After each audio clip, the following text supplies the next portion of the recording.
We're joined by new North Alabama head coach Brent Dearmon. Coach, the first question is, I always ask new coaches this: what made North Alabama the job for you? You know, I was the last couple of years I was head coach in 2018. I wanted to chase the D1 dream, so I go to Kansas, been in Middle Tennessee, been at FAU, and you know, it's just different when you're your own boss. When I don't have to ask somebody if I can go home.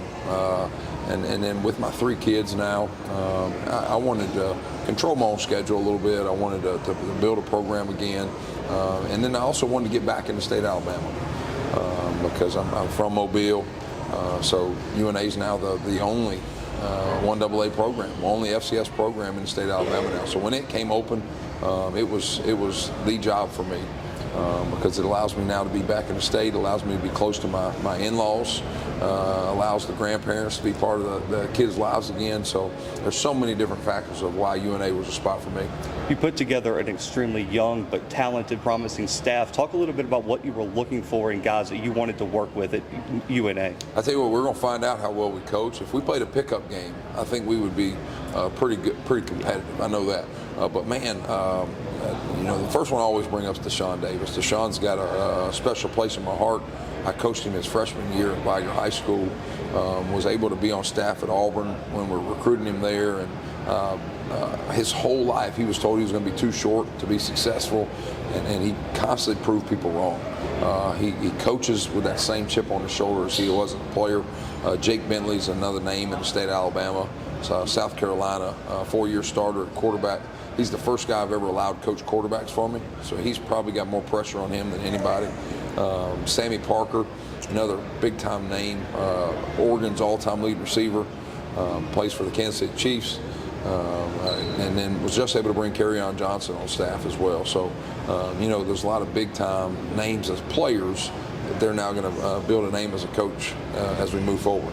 The recruiting strategy has changed so much. Just even over the past 2 seasons, the transfer portal has exploded. How do you plan to balance the transfer portal with high school recruiting? And then also, Mississippi's got a really good JUCO circuit right next door as well. How do you balance all 3 avenues? You know, it's easy to say you got a plan on paper, but with the portal nowadays, you can have somebody walk in 2 days from now and tell you that their plan is to leave. You know, our plan this first year coming in, we were going to go about half and half. We were going to bring in portal and junior college players, and then we were going to do high school. And we split it right down the middle. I think we did 18 and 18. Moving forward, we'd like to build it with high school players. You know, I was able to speak with Mississippi High School Athletic Association yesterday. I'm speaking to the Alabama High School Association next week. So our message to these high school coaches are, we're going to still do it what we feel is the right way of building young talent. And if we've got a big gap between an 18-year-old, we may have to go out and get an older guy or a junior college guy. But we're going to build it through the high school range. Looking just at the state of Alabama, I've always said the talent in Mobile gets underrated and overlooked consistently, especially from FCS teams. How big are you going to be recruiting your home city? But I mean, Mobile is, I think I saw a stat 2 or 3 years ago that by percentage, there's more players that get to the NFL out of Mobile. By percentage, not by number. That place is talent loaded. I mean, me and you talked before we went on air here of the great, Jason Smith, the Cam Petways. You know, my senior year, I played against Jamarcus Russell game 1 and Pat White game 4.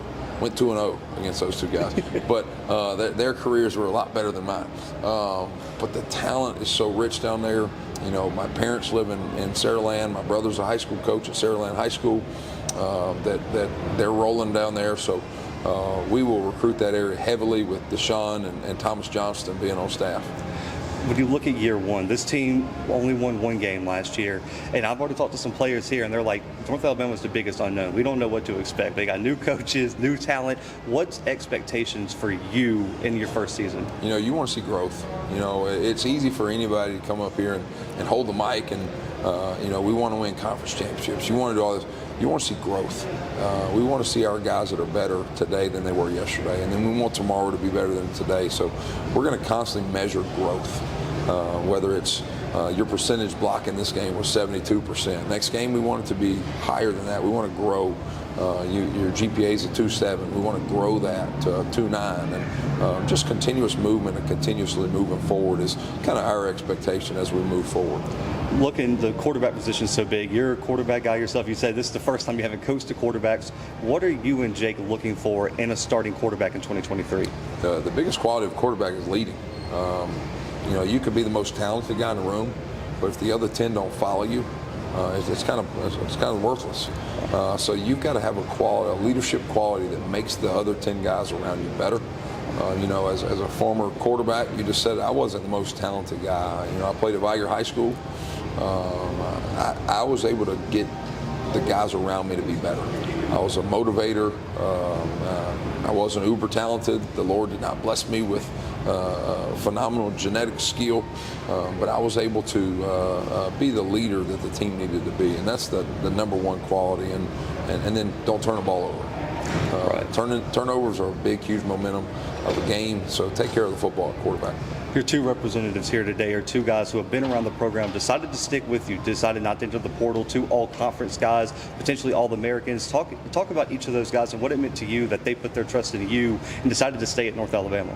It's big for us. I joke with TK all the time. I think he may be the oldest guy in college football this upcoming season when you had COVID and injuries. And he's been so big for us because he teaches our young guys how to go about like a pro.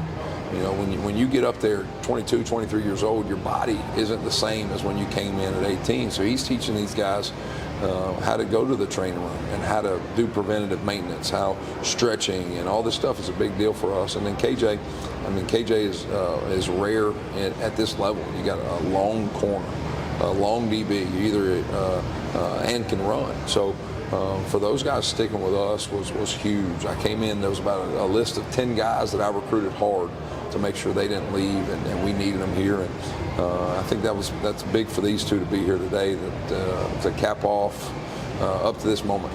Coach Dearmon, congratulations on the new position. I know I'm going to be rooting for. I always root for guys from Mobile, and looking forward to see what you build at North Alabama. Yes, sir. Thank you so much.